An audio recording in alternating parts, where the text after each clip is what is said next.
This might sound really controversial. I don't care. If you aren't using AI in your content agency, you could be killing your content agency without knowing it. So I want to walk you through exactly why I'm saying this. This is based on a real use case. I won't share names. I won't share the company, but I talk to a lot of agency owners, a lot of marketers on a regular basis in my work as the president at Content at Scale, also a partner in this technology. Long story short, a year ago in January of 2023, basically knocked on the door of this company and cold approached the founder and said, can I work with you? Because Content at Scale was one of the first AI writers that actually mimicked my workflow as a human writer. In-depth research that I do, the SEO outlining that I do, actually writing a good post that doesn't have fluff, that reads well, that is in my style, my tone of voice, or if I'm writing for a client, their style, their tone of voice. Content at Scale was the only AI content platform I found that nailed this. Now, since then, over that year, there's been many competitors that have sprung up, and I can tell you, I still test them. I tested one just 3 days ago. They don't stack up. There are so many reasons why Content at Scale continues to be head and shoulders above the rest. If you want a long-form blogging solution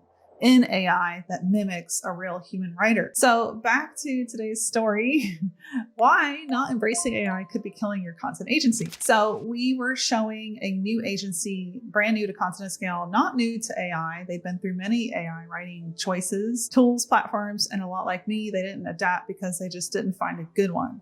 In fact, most of their writers said that adding AI or ChatGPT into the process of delivering really good content to their clients would have added more time. So why do it? You're only going to adapt to things that work. So I completely sympathize with them. And whenever we showed them Content at Scale, some really interesting things occurred. And I thought it would be really smart to create a YouTube video for you, if you're a content agency owner, if you sell content as a service, to kind of walk you through some of the missteps we saw them take and how we corrected this with them, showed them a far better process. So whenever you approach AI for the first time, it's really easy to think that it's really awful. I mean, look at this content from ChatGPT. If I prompt it and I say, write me a blog post or write me an email about content marketing, the content's pretty garbagey. It's not research backed. It's not real time. It's full of fluff. It has a lot of superficial general information. No one wants to read this. And if you think about the nature of a single LLM, large language model, which ChatGPT is, it's pulling from the internet at large. It has no parameters. Whereas if you take a custom built technology stack like Content at Scale, which is a stack of 3 LLMs,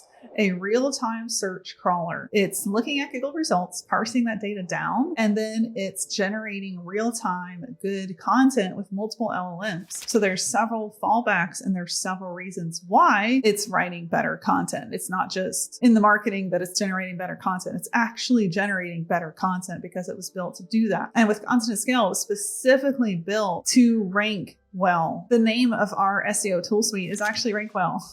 That's the trademark name of the proprietary SEO tool stack inside Content at Scale. So the reason this agency owner was killing their chances of success that I'm going to walk you through was they were accidentally, without knowing it, guiding the AI wrong. What do I mean by this? So let's say a client comes to you for a content piece, but they want an outline first. Very typical. And you're like, okay, I'll get you the outline first. And maybe use ChatGPT to come up with some headers. Maybe you do your research and you put it all together. Then you give it to the client. They come back, they want edits. What if that process of taking an outline and the client's input, what if that gets you to a worse place than just letting AI do all the work? Because a lot of times our input is what actually makes AI worse. Let me explain. With a tool like Content at Scale, because it was built with one singular purpose, to generate content that ranks in SEO, that ranks at the top of Google. And we see this again and again, right? Our site, Content at Scale itself, has over 500,000 monthly uniques. That content is 100% straight out of AI, which is what my shirt says.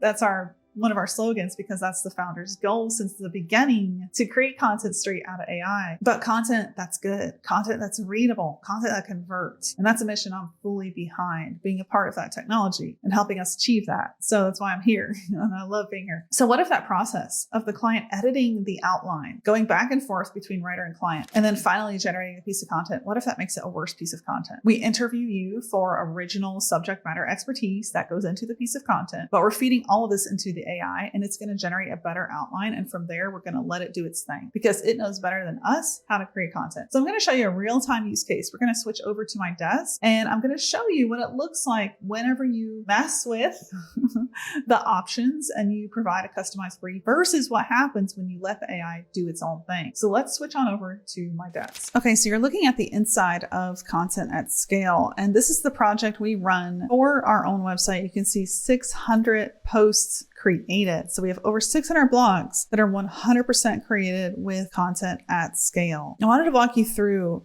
some of our process, why it's very successful, and then walk you through what not to do and why we see some agencies killing their chances for success right out of the gate. So first of all, our process is very simple. We let Content at Scale do all the heavy lifting, and then we have one writer, an AIO writer, on the back end inside the app, checking everything before it goes out. And they follow a very simple framework I call CRAFT.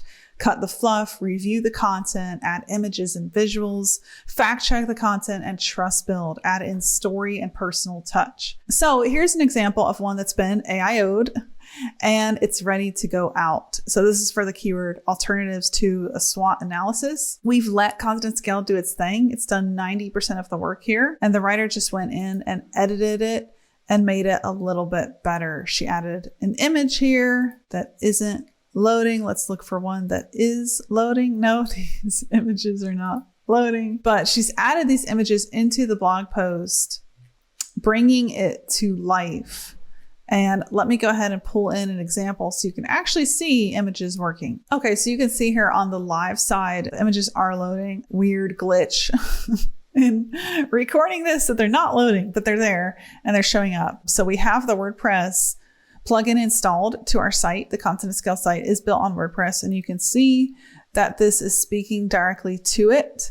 And all of the images and all of the formatting is right here inside the blog post. That's what the AIO writer has done. They've added images, brought it to life a little bit, infographic, examples, screenshots. If we were talking about tools, we would obviously have tool screenshots. So the writer went in and did that and then published. So we go straight from generating it in Content at Scale to publishing it. And generally we want to hit a score of 80 or above in SEO. And sometimes straight out of the gate, it's as high as 70 plus. So there's not a ton we have to do to get it ready for publishing. Really just reading it, making it better, adding those images, bringing it to life. Over here on the right, this is the meta title, the meta description. This directly syncs to Rank Math, Yoast SEO, whatever plugin we're using to generate the meta, it syncs directly to it. You can also see the checklist. A writer can easily follow this to make sure the SEO score is as high as it can be. Over here on the research tab, we can see all the examples it's pulling from to create an authoritative piece of content backed by real-time data. So these are great sources. We can change those sources if we want to. Whenever we guide the piece, whenever we put in a keyword, we can actually add a source as well. So if you have your own source, you can add that. We can also do a plagiarism scan. This is an API call to Copyscape, which is the tool I used in my content agency all the time to check for duplicate content. So I've never seen this come back with plagiarism, always original. So Content at Scale knows what's up. It's always original, good content. Okay, so that's an example of content that we publish on a consistent basis. We're doing around 50 to 70 articles per month with one writer, and we're achieving over 500,000 uniques per month. This is data. You're looking at real-time Google Analytics right here. So it's obviously working, right? Our content is ranking, and the majority of content is ranking in Google. We're getting our traffic from there. So let me show you what not to do. So let me go to my projects over at Content Hacker, which is where I have a lot of testing playground stuff going on. I run all my content through Content at Scale as well. So the entire Content Hacker blog is 99% AI content that a human, the same AIO writer, has simply optimized and made better. And then every now and then, like twice a year, I pop in and I write something. But all these pieces are 100% AIO content. So let's go back to my project here. So here's what I did wrong. And here's where we see agencies killing their chances for success. So this is a piece that should have been easy to generate for the keyword, how to create a content marketing strategy. But we've got repetitive headlines here. There's not a lot of depth. And it's honestly not that good content. It's also scoring very, very low. So what happened? How did we get here? Because same day, I ran a piece for a very similar keyword and we got almost double the word count, almost double the SEO score. These are two pieces, both of which have not been humanly edited at all. So this is by far better content. We're just going to have to do 30-ish minutes of editing. And the other piece is very thin, mediocre, average, and we're going to have to do a lot more work. So what's the difference? Here's the difference. We went into Content at Scale and we generated our own outline. I would call the customized brief section the F it up section.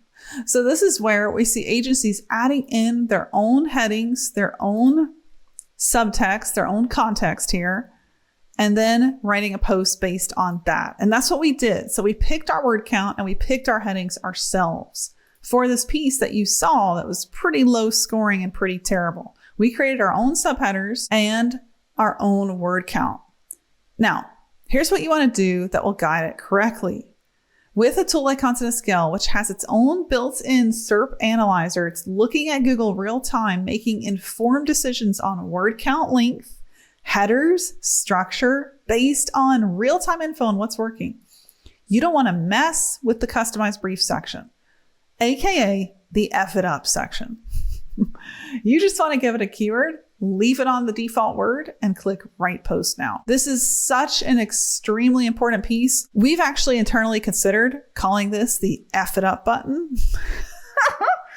And something that I do all the time is I recommend that agencies change their process to not have clients approve briefs. Seriously, and educate those clients that those brief changes the client may make could guide that piece to not do this, ding, rank in Google and bring tons of traffic, which is our end goal with content, right? Our end goal is not just to have beautiful content on our website that the client loves.